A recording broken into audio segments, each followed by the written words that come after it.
tried to make that super, super dramatic. So, Max, if you want to start off the demo, I will stop talking. All right. Looks like we can see the screen. So yeah, real quick, we're going to be showing Forge. I think most of you probably know what Forge is, know all about it. But for anyone who doesn't, Forge is a map editor that we shipped originally in Halo 3. Been iterating on it ever since, making it cooler and better.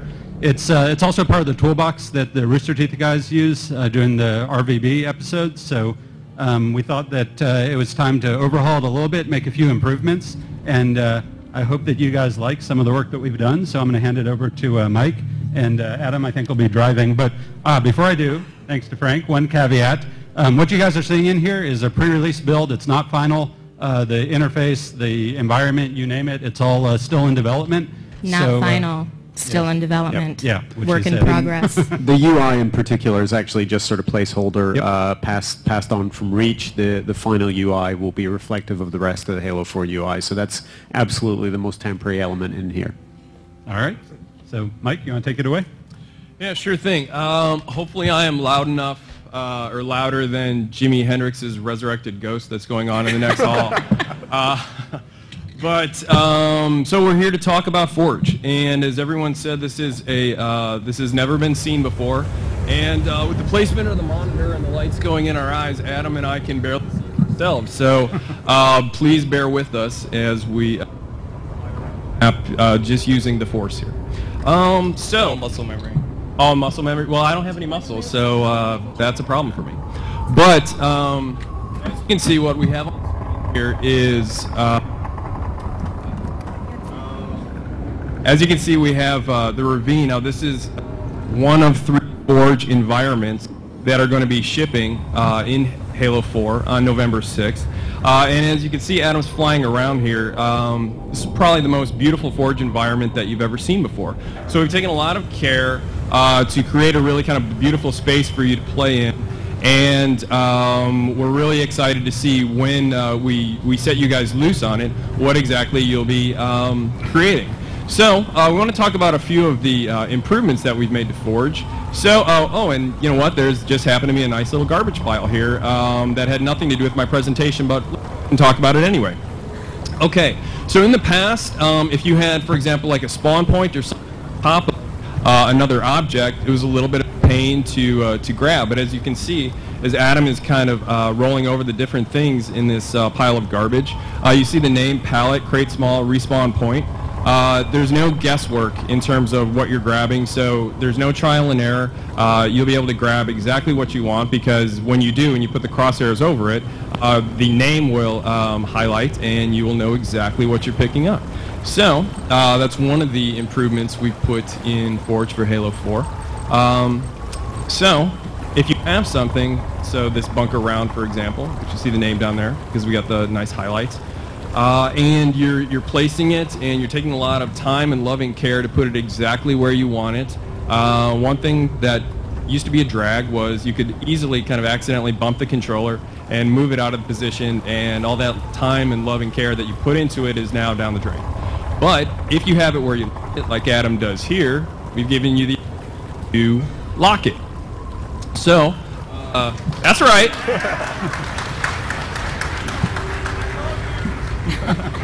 I love you more.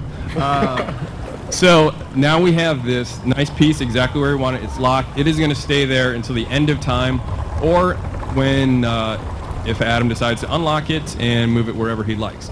So you see we have this half a bunker. I mean, who out there wants half a bunker? Hey, only that guy. You, out of here, security. Okay, no one wants half a bunker is the correct answer. So if you have something that repeats, so like a road, a racetrack, we've seen a lot of cool racetracks and stuff like that in different course maps. If you have something that you want to repeat, now we've given you the ability to dupe it. So Adam has, this guy loves duping. Okay, so Adam has duped the base, and he is getting it lined up, and you know, sometimes it used to be a little bit of a pain to get things exactly lined up. If you bump the controller and then the axes were kind of screwed up. So you've spoken, we've listened, and we've created a magnet system. How do magnets work?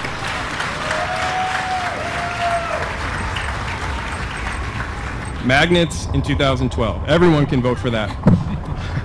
Okay, so if you enable magnets and you put two pieces together, like Adam's doing here, that bridge really easily magnetize. Jimi Hendrix is back. The pieces magnetize together, fit together seamlessly.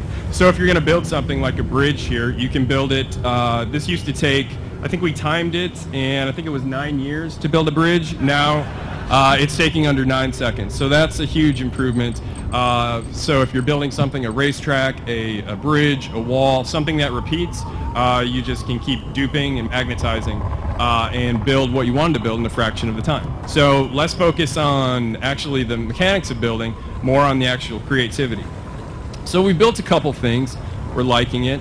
And now let's talk about how it looks. So if you take a look at the both half of base round, bunker round that we've slapped together here, take a look at the lighting. This thing looks like it is high noon. This also is a kick-ass Halo map. Ooh, Halo joke.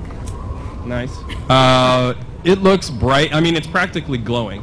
So if you're in a low lighting kind of situation and you would have something that looks like it's on the center of the sun, it kind of sticks out like a sore thumb. But if we go into player mode now, boom, dynamic lighting. Okay, so yeah, give it up for dynamic lighting.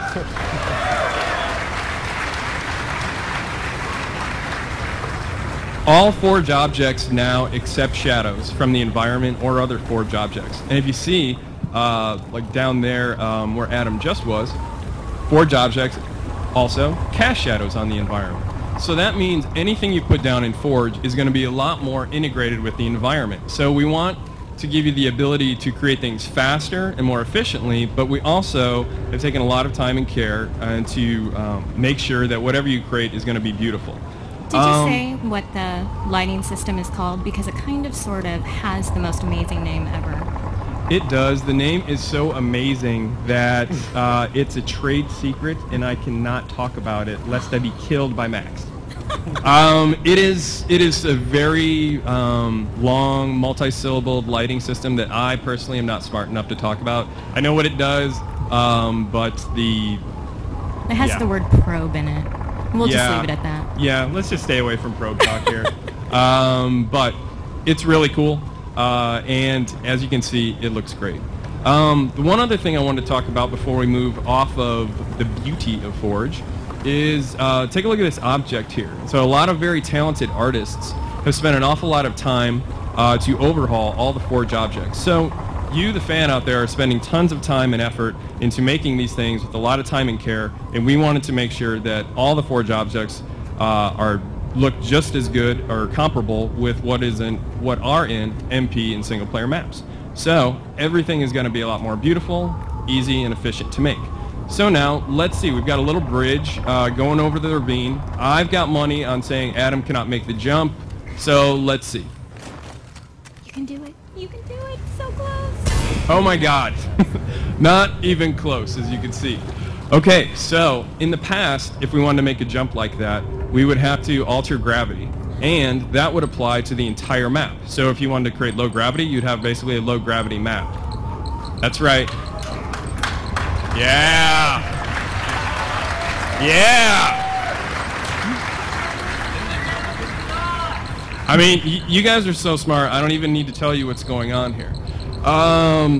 But for that one guy out there, yes, I'm talking about you, sir, who looks confused, let me just describe it. What Adam has done is laid down what's known as a player trait zone.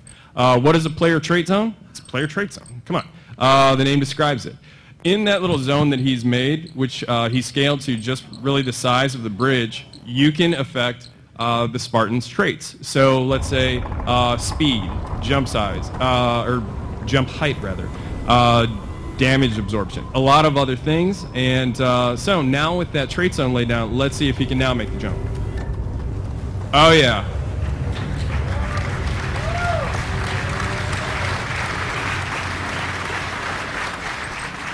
Max, you were supposed to tell me that I should have bet on that jump.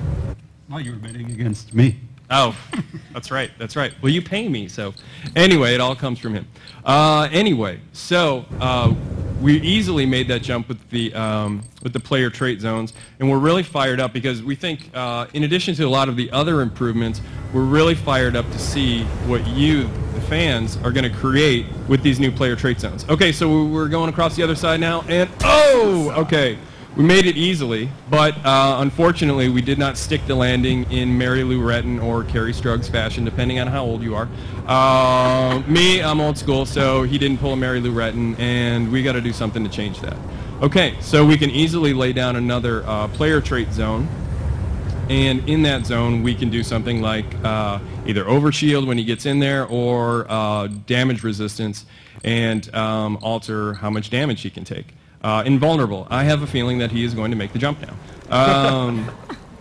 I know, it's like ESP. So, let's see. Max, double my salary if he makes it. Okay, good, done. Nice, okay. Okay, and you heard it, double my salary, so that's going to happen. Now I got to pay you $10 an hour? That's right, that's right. Welcome to the big times now. Okay, so those are just a couple things that we put into Forge for Halo 4, but we're really fired up to see what exactly you guys are going to be creating when we put these powers in your hands. Yeah, thank you, Mike. And we actually have something else related to this that we're going to be showing you all in just a little while after Kynan talks for a bit.